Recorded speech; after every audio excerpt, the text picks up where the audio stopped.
پرندے ابراہیم کی آنکھوں کے سامنے 2 بار زندہ کیے گئے، اور یہ تھی دوسری ابتلاء خلیل۔ جب ابراہیم ان ابتلاؤں میں پورے اترے اور صاحب تحقیق و نظر ہونے کا ثبوت بہم پہنچایا، تو اللہ نے آپ کو امامت و سلطنت کی یوں بشارت دی، انی جاعلوک للناس اماما، سورہ بقرہ آیت نمبر ہے 124، کہ اے ابراہیم میں تمہیں دنیا اسلامی کا امام بنانے والا ہوں۔ ابراہیم علیہ السلام نے پوچھا کہ میری اولاد کے متعلق کیا حکم ہے؟ تو کہا لا ینال عہد الظالمین، کہ تیری اولاد میں سے ظالم لوگ صلاحیت امامت کھو بیٹھیں گے، آیت نمبر 124۔ جہالت سب سے بڑا ظلم ہے۔ آج اولاد ابراہیم اسی لیے ذلیل اور رسوا ہے کہ کلام خدا یعنی قرآن اور عمل خدا یعنی کائنات ہر دو سے جاہل ہے۔ اسے یہ معلوم ہی نہیں کہ زمین کے خزانوں کو استعمال کے بغیر کوئی قوم چند گھنٹوں کے لیے بھی زندہ نہیں رہ سکتی۔ قرآن حکیم میں بار بار حکم دیا گیا ہے زمین و آسمان پر نظر ڈالو، سورہ یونس آیت نمبر 100۔ آؤ دیکھیں کہ نظر کے معنی لغت میں کیا ہے۔ نظر دیکھنا، غور کرنا، معائنہ کرنا، سوچنا۔ تو گویا ہمیں کائنات کو دیکھنا، اس پر سوچنا، غور کرنا، اس کے تمام پہلوؤں کا معائنہ کرنا ہے۔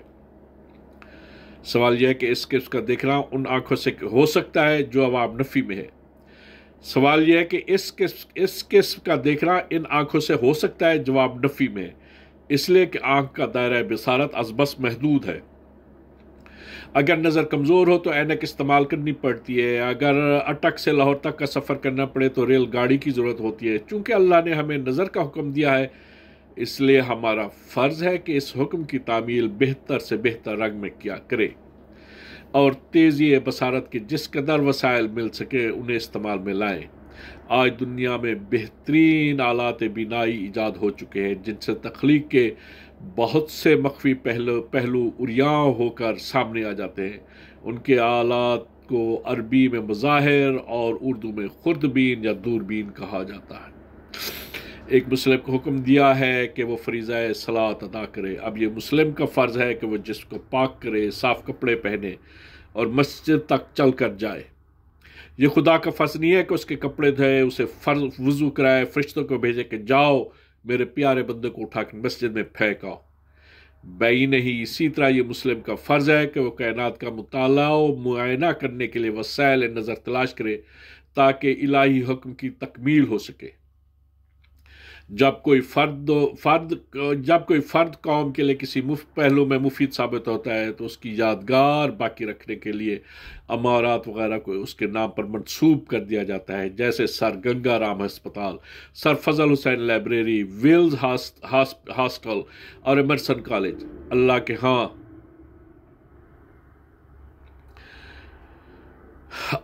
کے ہاں حشرات و دواب اور اشجار و احجار کی وہ اہمیت حاصل ہے کہ قرآن حکیم کی بعض صورتیں ان کی طرف منسوب کر دی گئی ہیں۔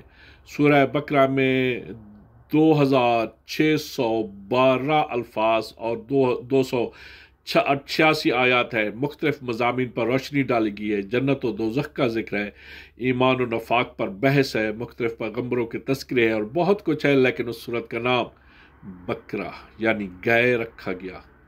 مومن، جنت، موسیٰ اور عیسیٰ یا کتاب نہیں رکھا گیا۔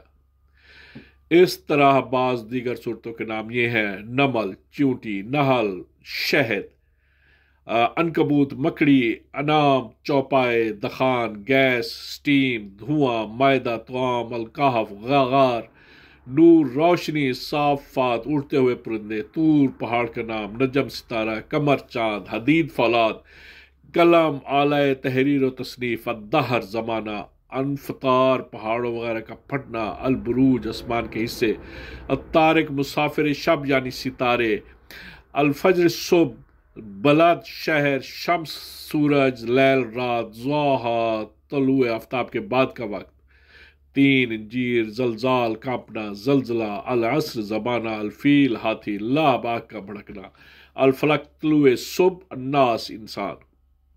غور فرمائیے، مناظر کائنات کو کس قدر اہمیت حاصل ہے کہ کتاب الہی کے کئی حصے ان کی طرف منسوب ہیں۔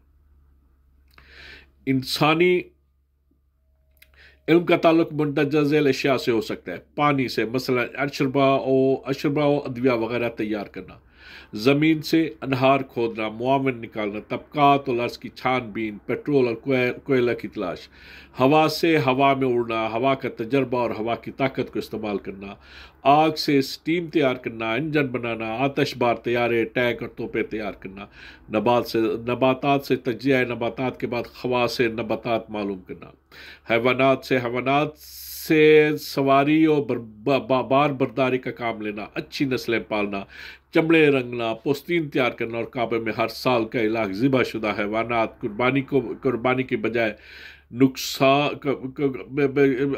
کعبہ میں ہر سال کا لاکھ ذبح شدہ حیوانات قربانی کو بجائے نقصان رسا ہونے کے مفید بنانا; اجسام الناس سے علم الاعضاء، علم الطب اور تشریح الافعال وغیرہ; نفوس، علم العبادات، شاعری اور موسیقی وغیرہ. گویا کائنات کا ہر منظر عجائبات کی ایک دنیا پہلو میں لیے دبکا بیٹھا ہے، ہر ذرہ ہمیں قوت و جبروت کا ایک لازوال پیام دے رہا ہے، اور ہر پتا بقا و صلاحیت کی حیات انگیز داستان سنا رہا ہے. لیکن افسوس ہم ان آیات سے غافل ہیں. یہ لوگ مناظر کائنات سے آنکھیں بند کر کے گزر جاتے ہیں. سورہ یوسف آیت نمبر 105.